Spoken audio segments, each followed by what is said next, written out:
Now, IndiGo has revised the cockpit crew allowances effective 1st of Jan 2026 for its captains and first officers as per a statement issued by the airline on Monday.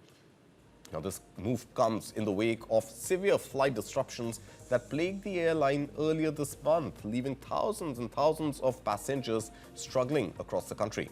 The central government then had to relax night duty rules for pilots due to widespread disruptions and to give IndiGo more time to stabilize its operations.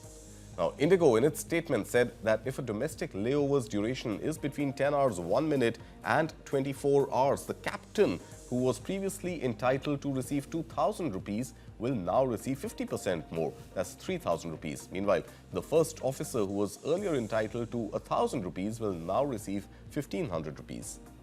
For every hour beyond those 24 hours, the captain will be entitled up to 150 rupees, up from the earlier 100 rupees, while the first officer will be receiving a 75 rupee jump from the earlier 50 rupees.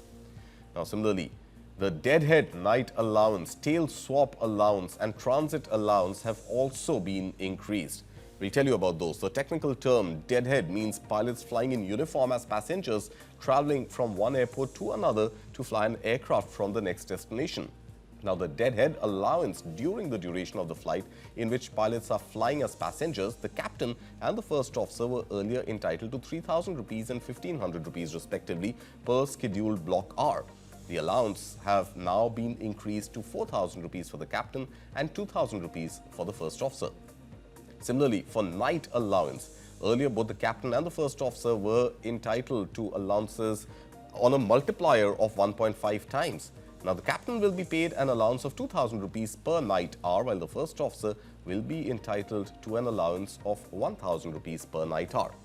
Similarly, there's the new concept of tail swap, which has been added to the allowance package. Now, tail swap is when one aircraft on a scheduled sector has been replaced with another plane, requiring the pilots to redo the pre-flight checks. Earlier, there was no provision for this tail swap allowance, but now captains and first officers will be entitled to 1,500 rupees and 750 rupees per tail swap, but with some riders. Overall, what this means is that pilots will get paid more for night flying, layovers, as well as every time they get ferried to another destination to take off a plane, or in case a scheduled flight is changed with another.